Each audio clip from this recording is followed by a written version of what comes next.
একদম ঘরোয়া পদ্ধতিতে কিভাবে দেশি মুরগিকে আমি কুচে বসাই এবং কোন সাইজের মুরগিকে কতটা ডিম দেওয়া যাবে এবং দেশি মুরগি কুচে বসানোর জন্য আরও অনেক খুঁটিনাটি বিষয় নিয়ে আলোচনা করব আজকের এই ভিডিওতে। আশা করি সবাই আমার সাথেই থাকবেন। আসসালামু আলাইকুম বন্ধুরা, সবাই কেমন আছেন? আশা করি আল্লাহর অশেষ রহমতে সবাই অনেক ভালো আছেন। এখন বর্তমানে আমার 4টা মুরগি দিয়ে কুচে বসানো আছে, তাই আপনাদের সাথে আমি শেয়ার করব।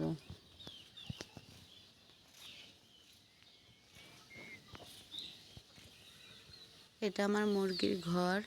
এখানে 2টা মুরগি ডিম দিয়ে কুচে বসানো আছে আর 2টা অন্যখানে কুচে বসিয়েছি। আপনারা সব সময় লক্ষ্য রাখবেন যে আপনার খামারে সবচেয়ে বড় বড় মুরগি দিয়ে যেন কুচে বসানো হয়, কারণ বড় মুরগির ডিম ধারণ ক্ষমতা বেশি থাকে। বেশি ডিম দিলেও তারা পাখা দিয়ে ডিমগুলো সব ঢেকে নেয়।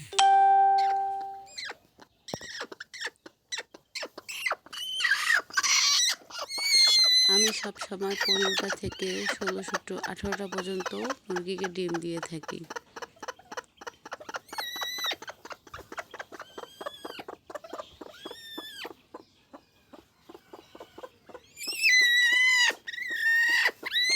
আর কুচে বসার সময় পল বা বস্তা বা কাপড় যে কোনো কিছু আপনি ব্যবহার করতে পারেন, কিন্তু আমার কাছে সবচেয়ে কাপড় বা বস্তাটাই বেশি ভালো লাগে। পল বা খ্যার দিলে মুরগির যে গায়ে উকুন হয়, এই উকুন হওয়ার সম্ভাবনাটা বেশি থাকে, কিন্তু তবুও মাঝে মাঝে পল দিয়েও কুচে বসিয়ে থাকি।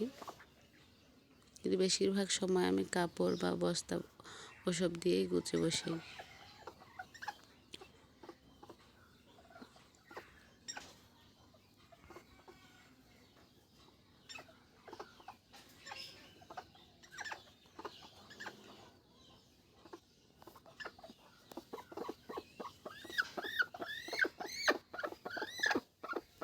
আমার মতে যেখানে মানুষ চলাচল কম করে সেই জায়গায় মুরগিকে কুচে বসানো ভালো হয়, তখন মুরগির ডিস্টার্ব কম হয়, তারা সঠিকভাবে ডিমে তা দিতে পারে। এই ঘরে 2টো মুরগি কুচে বসানো আছে।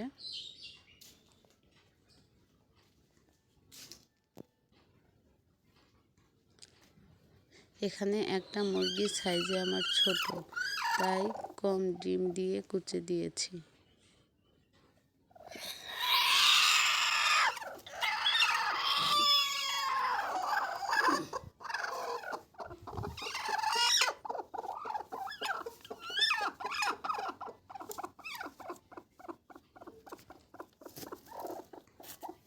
সব সময় লক্ষ্য রাখবেন যে মুরগি যেন সব ডিমগুলো পাখা দিয়ে ঢেকে রেখেছে কিনা। যদি বের হয়ে থাকে তাহলে সঠিকভাবে তাপ না পেয়ে বাচ্চা না ফোটার সম্ভাবনাই সেই ডিম থেকে বেশি থাকে।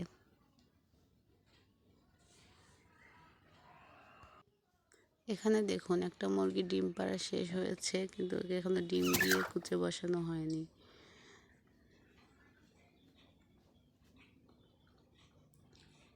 কুচে ছাড়ানোর জন্য জায়গা থেকে তুলে দিলাম।